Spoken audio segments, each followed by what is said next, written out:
Hi, Loren Snow here. Today I'm going to talk to you about what police passports are and how they might be useful. So first of all, what is a police passport? Well, a police passport is a document that is given to the police to inform the police of how you might like them to interact with you. Often, when we engage with police, we are at a crisis point.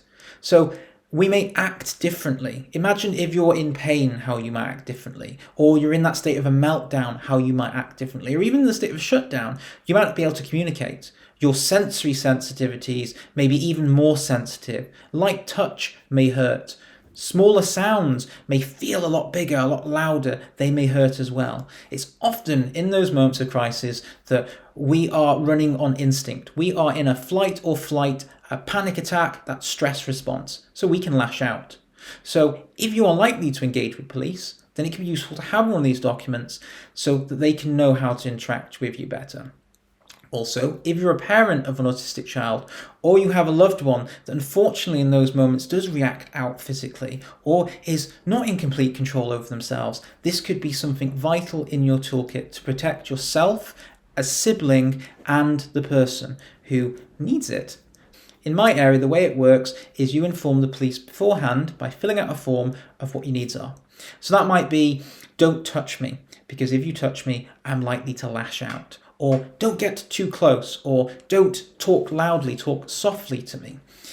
What that means is whoever sent to you is informed of those things en route, on the way, so they know how to not escalate a situation.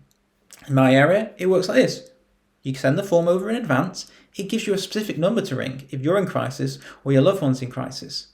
The operator you speak to will then inform a regular police officer who's sent en route what to and what not to do to de-escalate that situation. I have unfortunately heard of a lot of situations where police have made everything so much worse. Imagine if they came in without knowing someone's sensory sensitivities, quite heavy-handed, using too much force, they could end up getting hit. The person in crisis can lash out. That can lead to an escalation. However, if they're informed, quite simply, don't do this, that police officer can actually be quite helpful. I am also quite fortunate that I've heard from many people I've supported that police have been vital in saving them, a sibling, and the person in crisis themselves from whatever challenge they're having in that moment. So that's what a police passport is.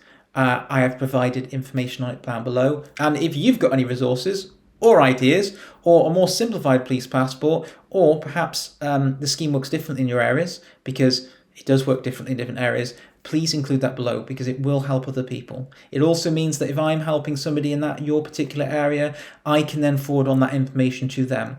This kind of stuff can literally save lives. It can prevent somebody from ending up in the criminal justice system, or it can prevent somebody ending up in a hospital where they shouldn't be. It can help someone have a more positive and less traumatic experience of engaging with emergency services, because quite often those situations are traumatic without all of the additional stuff. So please include that. That will help me and everyone I support. Thank you.